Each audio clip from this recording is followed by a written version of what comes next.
Watch this. Government should be free from politics. Free from politics. Kind of tough when everything at the State House seems to be politically motivated, and several bills that move today kind of making political statements. You know, Idaho's known for our beautiful forests, but going forward, they might be a bit tough to access now that a lot of Forest Service employees were cut from their jobs. Meanwhile, the U.S. Department of Agriculture wants to get young people more interested in Idaho's land, and they're doing it by coloring. Well, Boise has had the largest Pride Festival in the state for many years. During the early days of the COVID pandemic, that festival slid to September, and it has pretty much stayed there since. But back when it was held in June, during what is nationally known as Pride Month, the city of Boise has been known to commemorate it. Put up a pride flag in front of City Hall. By putting up that flag in front of City Hall, you can see by this tweet that they put out in 2019 to say that the pride flag has been raised, well, at City Hall. And you can see it there in front of the state capitol as well in the distance. So safe to say that civil engagement and demonstration has bothered several state lawmakers since. So much so, this session, there's a bill to stop that from happening. In fact, there are several bills this session that seem to infringe on what many would consider local control, or even just overstepping what should be a judicial discretion, like a mandatory minimum sentence for marijuana possession. Well, Aspen Shumpert is here now. He's going to break down several of those bills that kind of made some movement today. Yeah, and that mandatory minimum cleared its final debates from the Senate floor and is headed to the governor's desk next. House Bill 7 will add a minimum fine of $300 for first-time offenders found guilty of possessing 3 or more ounces of marijuana. People in favor of the bill say the measure strengthens safety in Idaho, but opponents raise concerns about enforcement and judicial discretion. In not one state where marijuana is legalized has What it seems like we're getting to is that there's just one flag that is objectionable, and that is that rainbow flag that we're seeing. And so my concern is that we are again overreaching our ability here to tell our local cities or our counties what they can and can't do in their own city. And that's where I say that we have a problem. Our platform clearly defines that we believe in local control. This isn't about local control. This is about government entities making political statements. The government should be free from politics. Also debated today was House Bill 96, which proposed by Representative Heather Scott. It would prevent government entities from flying flags not officially associated with the United States, with exceptions for state, military, and tribal flags. Well, some lawmakers argued this would encourage unity. Others say it interferes with local control, what you just heard. We're going to roll back to the mandatory minimum arguments today heard. In not one state where marijuana is legalized has that state become a better, safer, or more wealthy place to live and raise a family.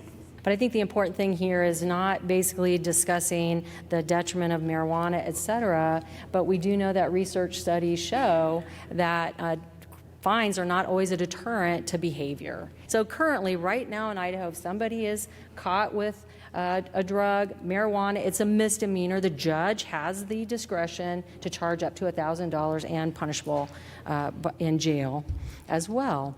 So I do think it is important to give judges discretion to look at the evidence, to look at the weight of the case, to see what's going on, and to be able to determine, is it a lesser fine or even a greater fine?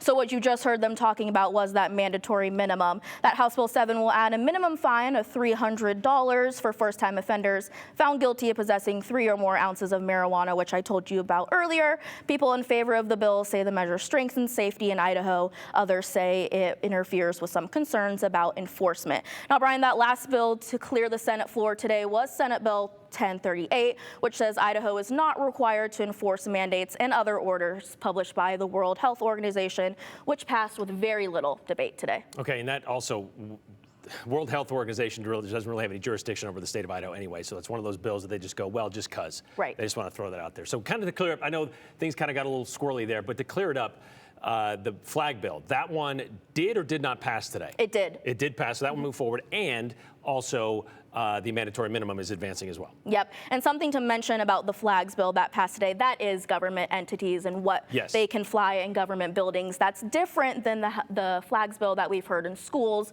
And we know that one was trying to do the same thing and limit what flags can be in schools. That one did get sent to the 14th order, so not much movement there. Not much movement on that one, but we'll see how that one goes. But this is obviously one of those that was directed specifically at the city of Boise to kind of say, hey, we don't like that pride flag sitting outside City Hall. All right, thank you very much, Aspen. Well, on the heels of at least 3,400 U.S. Forest Service workers being laid off late last week and over the weekend, many Idahoans took advantage of the President's Day holiday to protest the policies of, well, the current president. More than 150 stood on the main road in McCall to protest the layoffs from the Payette National Forest. And in Stanley yesterday, a smaller number of protesters stood up to do the same thing. But the impact, of course, it is a smaller group. The impact there still felt the same in the Sawtooths. The interwebs have been crazy over the last several days. You probably have noticed, either on your social media or just on the internet in general, criticisms and celebrations of such moves. But what exactly might be the impact of dozens of probationary employees losing their jobs in Idaho's forests and recreation areas? To find out, well, we asked one of those employees. Claire Vergabi has only been working for the Forest Service for 10 months. So she's still well within her probationary period, which goes anywhere from a year to 2 years. But first, I think we need to understand what it means to be a probationary employee for the Forest Service. You have to understand that period can restart with every change of job. Switch to another office, that period begins again. Get a promotion, your probation starts over. So you could be a 16-year employee of the Forest Service, just moved into a new gig, and you're considered probationary. So Claire, who grew up in Salt Lake City, her family would vacation in the Sawtooths every year, so she loved it. She studied natural resources at the University of Montana while working a couple of seasons with the Sawtooth National Recreation Area. So this was her dream job, to move back and work in Stanley in the Sawtooths. Claire knew this layoff was coming when she went into work last week, but it was still hard to fathom when she learned of the 37 permanent employees in her office. 16 of them were being laid off. That's 43% of the office just gone. Claire's job was the administrative support assistant, which may not sound like much, but she tells us she and her coworker were responsible for all kinds of things, from coordinating keys to issuing permits to managing housing. She told us today there isn't anybody left above her to do those things. Most of the administration was fired. There's nobody to fill her job as the primary visitor services staff at the Stanley Ranger Station. That means I was the person behind the desk if you walked in the door of the Stanley Ranger Station. I was the person answering the phone if you called and had a question. One of my favorite parts of the job was like when someone would call and be like, hey, I'm planning to come and like I want to do a really cool backpacking trip, but I've never been there before. Like, tell me, where should we go? How much of that goes away then? There's no one left. On the SNRA, every single visitor services position was terminated. So if somebody were to call and ask that same question, hey, I've never been there, what can I do that's cool? There's nobody there to answer that question? Our office is closed, and I can't say exactly what will happen. You know, I think everyone who's left probably this morning is facing that question you're asking right now. Like, are we going to be able to staff these offices? Are we going to be able to provide services to the public? I can't say for sure. You know, Stanley Ranger Station may or may not be open. I can't imagine it would be open to the same extent that it has been. Same with headquarters. And yeah, if you call the office right now, there's no one there to answer. You know, it's just, it's the very basic services that I think people expect when they want to go camping or they want to go on a hike or they want to go hunting. And I think those are essential if we are using our public lands. And in Idaho, that's kind of a big deal. Yeah, and that's one of the things I love about this state and the people here is I think there's kind of a nonpartisan appreciation of our lands. A lot of us are outdoorsy, a lot of us are hunters, a lot of us are anglers. We are proud of the land in the state and we use it. I think there's a lot of stuff online and stuff about like federal employees and what we do and why we do it. And really, I just want to say that like this group of people are some of the most committed and passionate and hardworking people I've ever worked with. People are willing to do always above and beyond their job. That is the culture. We're used to being underfunded and understaffed, and people take on more, and they're happy to because we work here because we care about the land and we care about serving people and we believe in the mission of the agency. And so, yeah, I think as people are considering what's happening and all of that, I just hope people remember that that's kind of has been a shared value for a lot of us, and that the people who are working in these positions, especially the low level ones, Like, we're here because of that. Claire told us the majority of the people who lost their jobs were the ones that were cleaning the bathrooms, picking and packing up the tons of trash that was left behind, clearing trails, helping with fire mitigation. Claire says she's kind of lucky. She does have a second job in town. But in a town like Stanley with only 150 people, those other full-time jobs are pretty hard to come by. So she worries about what her fellow employees that lost their jobs, what they're going to do. Claire says possibly the worst part of the layoff, though, was the letter saying why she and thousands of others were let go. The letter says it was because of performance issues. But she says while it's easy to terminate probationary employees, or easier, there still needs to be a reason. And she told us of all her performance reviews over her 10 months of employment and seasonal jobs, every evaluation was either meets or exceeds expectations. So it wasn't about a performance issue. So that let go for performance issues, that's now on her permanent record, which might make it tough to get another Forest Service job should one open up. She and every other Forest Service employee we spoke with say, well, they believe this may not be the end of the cuts. For more than 80 years, USDA's Natural Resources Conservation Service has supported America's farmers, ranchers, and forest landowners. They do this by studying and sharing data to help the agricultural community make better decisions based on, well, science. They help improve Idaho's ag competitiveness, enhance the quality of air, water, soil, and habitats. It's not their only mission, though. They're also trying to teach kids more about the agriculture and ecosystem that they are living in. And Hunter Funk, you kind of took a look at, well, how they're doing this. And this thing kind of looks at, well, forest or soil health. Is that right? Yeah, you nailed it right there, soil health.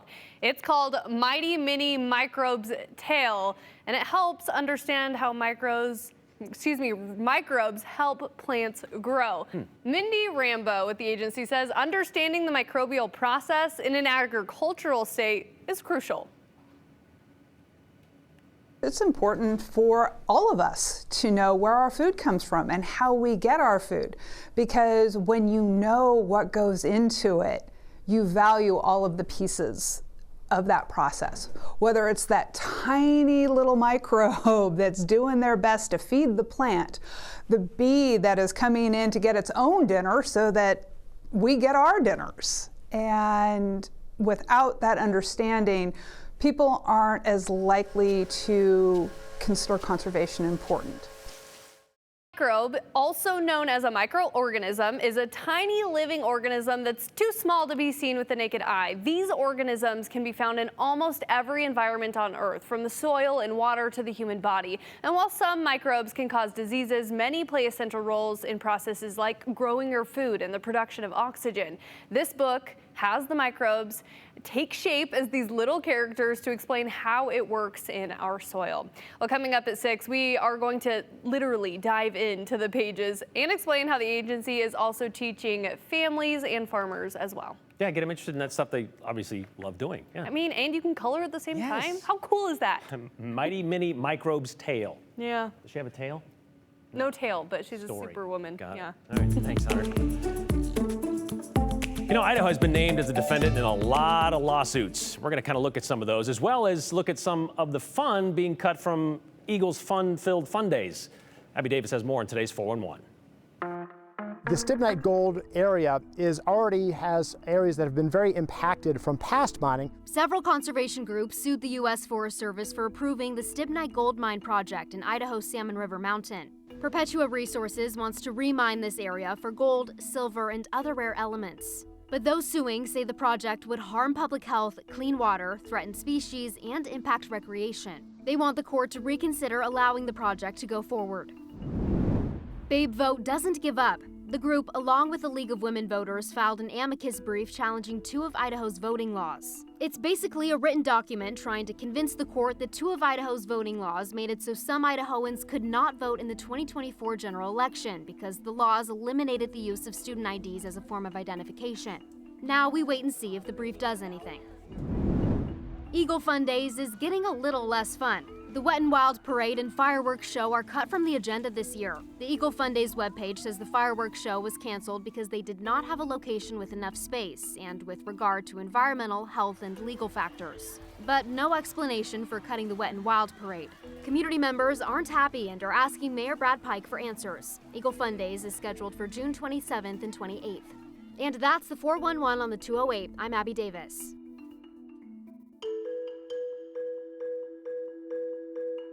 If you've been craving a crispy Thin Mint or maybe some peanut butter pastry perfection, you're not alone. It's Girl Scout cookie season.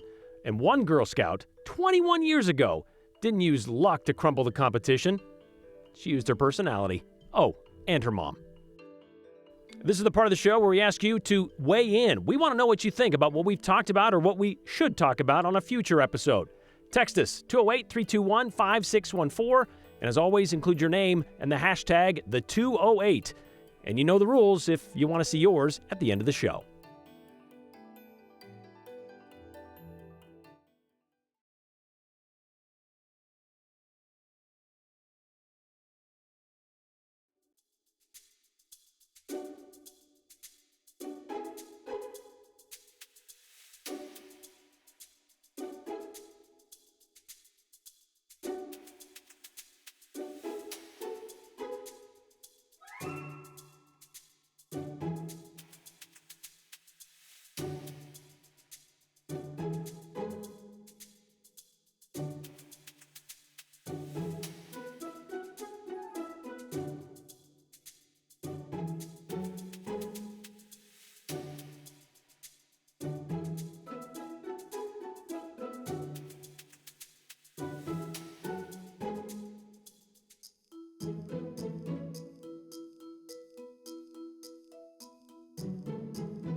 Let's see, I guess we're about half a box through Girl Scout season right now. Girl Scout cookie season, that is. Way back in 2004, 21 years ago, a local Girl Scout proved to be one tough cookie when it comes to selling. For some reason, no one could say no to 7-year-old Kendra Laura, the rookie cookie queen of Brownie Troop 152. As John Miller found out in today's 208 Redial, when asked to sell a dozen boxes or so, Kendra sold several hundred. Girl Scout USA, what does that say? Silver Sage, California. I'm in troop 152. These are my pins. And Kendra's her name. Right, I can spell it backwards. But give her this job and it's full speed ahead. How many do most girls sell? 80 or 30 or something like that. And you sold how many? 520. A 7-year-old munchkin on a Thin Mint mission. Hi, my name is Kendra. I wanted to know if you'd like to order some Girl Scout cookies. And apparently few in the 4 neighborhoods, 1 grocery store, and elementary school she covered could say no to this face. Hello. How much did all this total up to? $1,500. By now, you're probably thinking her dad had something to do with this. He was too busy working. He was busy working, huh? Yay! So you had to do this all. And making a pool for the Super Bowl. Kendra says most credit goes to her mom for driving her around. Yes. You don't like this camera at all, do you? I do. Which made me ask what the 7-year-old sales sensation aspires to be someday. Come on, this is your chance. Well, you are. You want to be what I am? You're kidding me.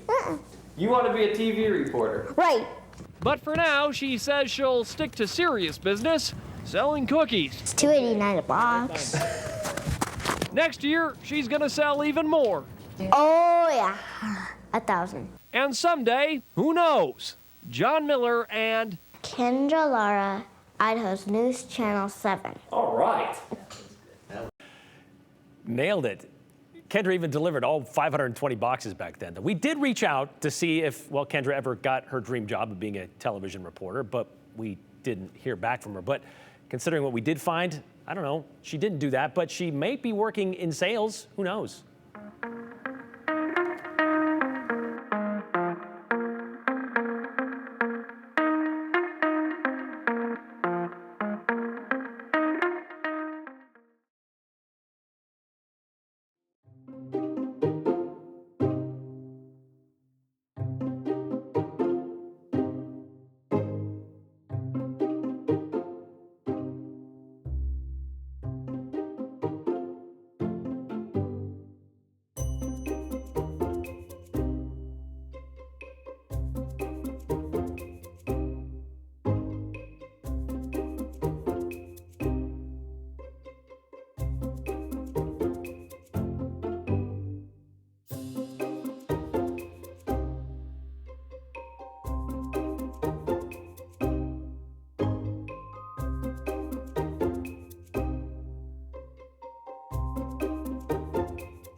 Well, in places not socked in with fog today, it's been a pretty pleasant Tuesday afternoon. Blue sky in Twin Falls where it's 41 degrees. Not as much blue sky in McCall, but look at Sun Valley, 36 right there with lots of sunshine overhead. We still have clouds over Boise. We're sitting at 44 degrees right now. That fog this morning was freezing fog. It made for some very icy conditions at times. And just in the last hour or so, visibility out in Ontario has improved up to 5 miles. So just some light haze and fog sticking around there.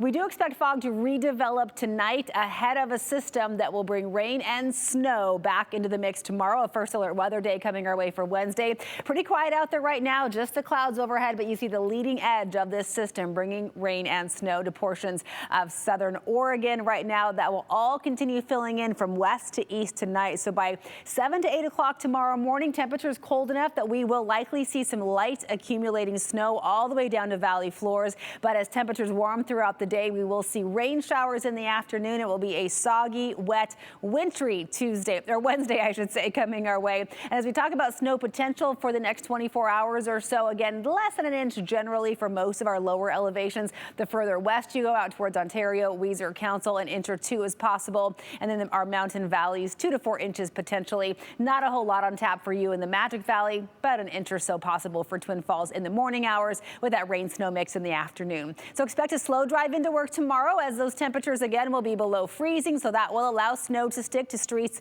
and sidewalks before it all gets erased by that cold rain in the afternoon. Temperatures hold steady in the low 40s through the end of the work week. Then a warm up on the way. Yes, some rain showers on Sunday, but still highs back into the 50s by next Monday.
All right, let's get to your comments. A lot of people commenting about Forest Service employees losing their job, probationary employees, but still employees nonetheless. If that one legislator, let's get to this one though, talking about politics out of government. The one legislator doesn't think government should make political statements. Did he also vote against the resolution commending the BSU volleyball team for forfeiting their match against an alleged transgender player? That's a good question. Government should be free from politics? Wow, Joe Alfieri should keep his politics out of my city, says JoJo. Meanwhile, the next step when it comes to the Forest Service, the next step will be selling off our public lands, in my opinion. That's Tom in Boise. Get rid of the jobs, nobody there to take care of them. And then, yeah, it's been something that somebody's been talking about. Most people, some people, I should say, have been talking about for a while. If the removal of Forest Service personnel are not layoffs, but terminations, this means they get none of the required severance benefits of being laid off. This is outrageous, says Jack in Boise. That's true. Words matter.